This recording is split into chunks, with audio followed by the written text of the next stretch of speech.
अस्सलाम वालेकुम। आज मैं बना रही हूँ बंद करेले। बहुत ही मज़ेदार बंद करेले बनाऊँगी। मसालेदार बंद करेले हैं ये। इनमें कोई कीमा चिकन में ऐड नहीं करूँगी। ये बहुत ही आसानी के साथ बन जाते हैं, लेकिन खाने में बहुत ही मज़ेदार होते हैं। और वो तमाम मसाले जो हमारे घर में और किचन में इस्तेमाल हो रहे होते हैं रोज़ाना, वही हम इस्तेमाल करेंगे। तो इसके लिए मैंने लिए हैं आधा किलो करेले और इनको मैंने कट करके इनके बीज निकाल दिए हैं। इसके अलावा मैंने 2 दरमियाने प्याज लिए हैं और इनको छोटा काट लिया है। 5 से 6 टमाटर हैं, इनको भी मैंने छोटा काट लिया है। तो 2 से 3 सब्ज़ मिर्चें ले लें और थोड़ा सा धनिया। और इसके अलावा मसालों में जाएगा मेरे पास 1 टेबल स्पून मैंने कुटी हुई लाल मिर्चें ली हैं।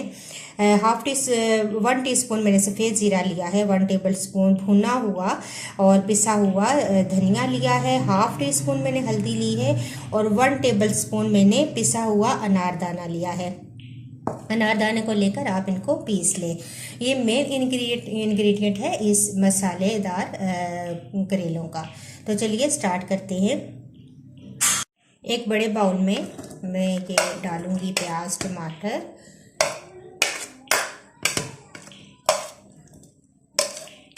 धनिया और सब्ज़ मिर्चें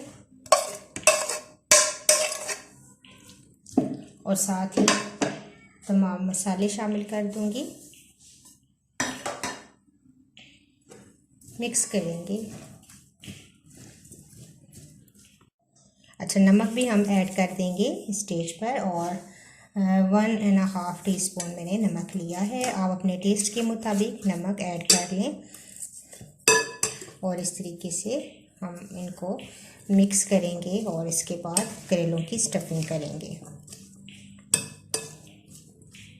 तो इस तरीके से अब करेले लेंगे और स्पून की मदद से हम इनको भरेंगे।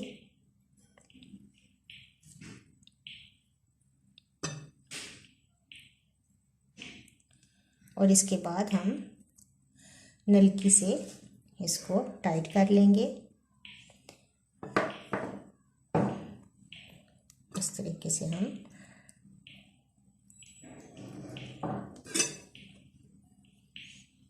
इसी तरह तमाम करेले में तैयार कर दूंगी और इसके बाद इनको हम बनाएंगे। इस तरीके से तमाम करेलों को मैं भर दूंगी। तमाम करेलों की स्टफिंग मैंने कर ली है। अब मेरे पास ये मसाला भी कुछ बच गया है। अब आइए इनको बनाना शुरू करते हैं। एक खुला बर्तन लेंगे। मैंने फ्राई पैन लिया है। इसके अंदर मैंने डाला है ऑयल, तकरीबन हाफ़ टी स्पून से थोड़ा सा कम है। और इसके अंदर हम ये तमाम करेले रख देंगे इस तरीके से।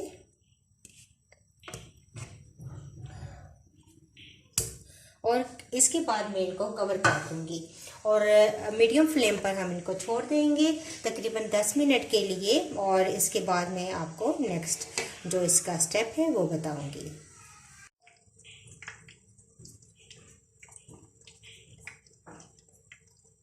10 से 15 मिनट के बाद कवर हटाएंगे और इनको अब हम टर्न करेंगे।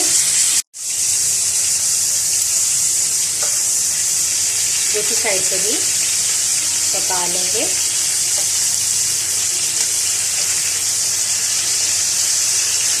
और मज़ीद इसको रखेंगे 10 मिनट के लिए कवर करके।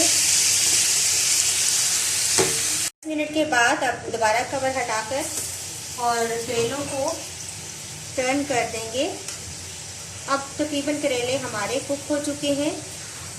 थोड़ा सा ही फ़र्क बाकी है और इस स्टेज पर अब जो स्टफिंग हमारी मसाला रह गया था वो इसके अंदर अब शामिल कर देंगे।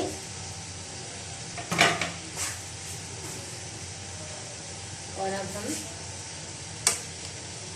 थोड़ी सी आग ऊंची करेंगे। थोड़ा सा हाई फ्लेम पे अब इसको पकाएंगे और इस तरीके से ये तमाम स्टफिंग हमारी चली गई। और फ्लेम हाई कर देंगे और थोड़ी सी देर के लिए दोबारा कवर कर देंगे।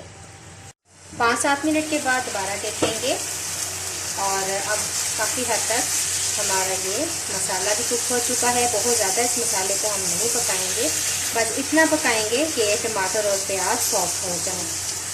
तो मज़ीद थोड़ी सी देर में रखूँगी और इसके बाद हमारे स्टफ़ करेले रेडी हो जाएंगे। तकरीबन मैं 5 मिनट मज़ीद इसको रखूँगी कवर करके। तो देखिए 5 मिनट के बाद हमारे करेले बिल्कुल रेडी हैं और बहुत अच्छे तरीके से कुक हो चुके हैं। मैं इनको डिश आउट करती हूँ। तो लीजिए, बहुत ही मज़ेदार हमारे मसाला भरे करेले रेडी हैं। गर्मा गर्म आप इनको चपाती के साथ सर्व करें और बहुत ही मज़ेदार तैयार होते हैं। एक दफ़ा आप इनको ज़रूर ट्राई कीजिएगा और मुझे अपना फीडबैक ज़रूर दीजिएगा। इंशाल्लाह एक नई वीडियो के साथ दोबारा हाजिर होंगी। जब तक के लिए अल्लाह हाफ़िज़।